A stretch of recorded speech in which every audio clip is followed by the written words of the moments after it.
मैं डॉक्टर अजय चतुर्वेदी आप लोगों को हाइपर कोलेस्टेरोलेमिया के बारे में बताऊंगा। This is the condition with elevated bad cholesterol means LDL, VLDL, triglycerides in blood often causes no symptoms until serious। कोई भी सिम्टम्स नहीं मिलते हैं, बैड कोलेस्ट्रॉल बढ़ जाए, कितना भी बढ़ जाए, लेकिन सिम्टम्स बहुत रियर केसेस में मिलते हैं और जब तक सीरियस नहीं हो जाते से। It's primarily caused by unhealthy diets, obesity, smoking, alcohol intake, and even genetics leading to plaque formation in arterial wall. This is called atherosclerosis.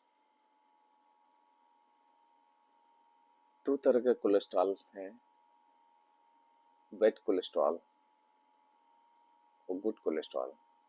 Bad cholesterol में LDL, VLDL, triglycerides and total cholesterol, they form plaque means thrombus in arterial wall। ये arterial wall में जमा होते हैं और धीरे धीरे blood flow को कम करते जाते हैं और एक ऐसी कंडीशन बन जाती है कि आगे की हार्ट या ब्रेन की टिश्यू को ब्लड सप्लाई धीरे धीरे कम होते होते बंद हो जाती है और वहाँ उस एरिया के टिश्यू की नेक्रोसिस होने लगती है, सेल डेड होने लगती है।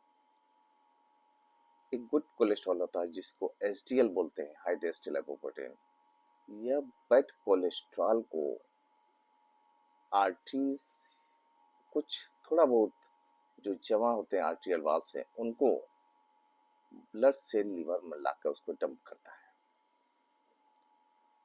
ये देखा गया है कि लगभग एक मालिक्यूल HDL 3 से 4 मालिक्यूल्स LDL को या VLDL जिसको बैड कोलेस्ट्रॉल कहते हैं, इनके 3 या 4 मालिक्यूल को ब्लड से निकालकर लीवर में ले आता है, इसीलिए यह गुड कोलेस्ट्रॉल है।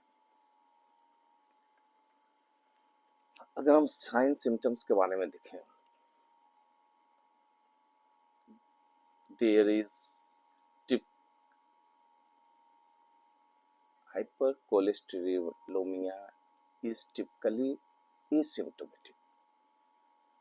It is often diagnosed via blood test, lipid profile या lipid पैनल भी कहते हैं इसको। कोई भी सिम्टम्स नहीं मिलते हैं। कुछ पेशेंट में 2 से लेकर 5% लोगों में कुछ लक्षण मिल जाते हैं हाइपर कोलेस्ट्रॉल के, जिसको हम जेंथोमोनास कहते हैं, कि fat deposition in skin and eyelids. वो थोड़ा पता लगता है कि हाँ, हो सकता है कोलेस्ट्रॉल बढ़ा। Untreated high cholesterol can cause severe health issues. अगर शुरुआत करें तो एथेरोस्क्लेरोसिस शुरुआत होती है। इसमें प्लेक फॉर्मेशन, क्लॉट फॉर्मेशन होने लगता है आर्टेरियल वॉल में। एक खतरनाक स्थिति यहीं से शुरू होती है। इसके बाद सेकेंड होती है heart attack and brain stroke. धीरे धीरे ये डेवलप करता है जब आर्टेरियल वॉल से ब्लड धीरे धीरे कम होते होते सप्लाई एकदम बंद हो जाती है कुछ पार्ट की, ब्रेन या हार्ट की, तो उसको नेक्रोसिस कहते हैं। ये सबसे खतरनाक स्थिति होती है। कभी कभी पेरिफेरल आर्टेरियल डिजीज भी हो सकती है कि लिम्स में, हैंड्स और लेग्स में ब्लड की सप्लाई कम हो जाना। और सबसे खतरनाक कंडीशन होती है एओर्टिक एन्यूरिज्म, जो मेन आर्टरी है हार्ट की, एओर्टा, वो डैमेज होने लगती है।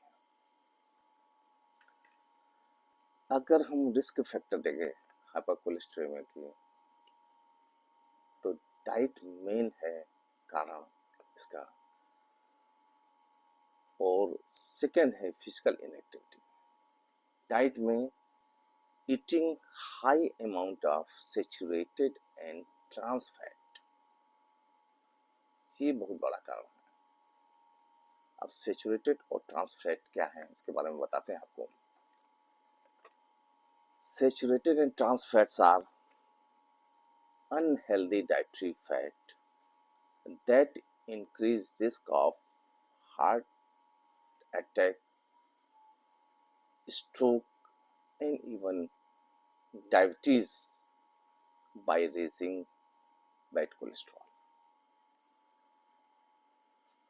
Saturated fats are found in animal-based products including beef, pork, lamb, poultry skin, high-fat dairy like cheese, ghee, cream, butter, इन सब से हमको सैचुरेटेड फैट मिलता है। They are also present in tropical oil such as coconut oil and palm oil. Trans fats are found in hydrogenated oils, processed food, fried food, baked food such as pastry, cakes, etc. देखा जाए तो saturated और trans fat दोनों ही खतरनाक होते हैं, लेकिन trans fat को ज़्यादा खतरनाक कहा जाता है। दोनों ही बैड कोलेस्ट्रॉल को बढ़ाते हैं, एलडीएल को बढ़ाते हैं, लेकिन ट्रांस फैट गुड कोलेस्ट्रॉल जो एचडीएल होता है उसको डाउन करने लगता है।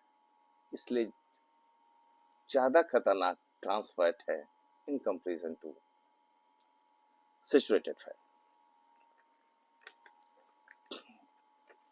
अगर हम उसका ट्रीटमेंट के बारे में देखें, बहुत से मेडिकेशन हैं, बहुत सी दवाइयाँ बनी हुई हैं।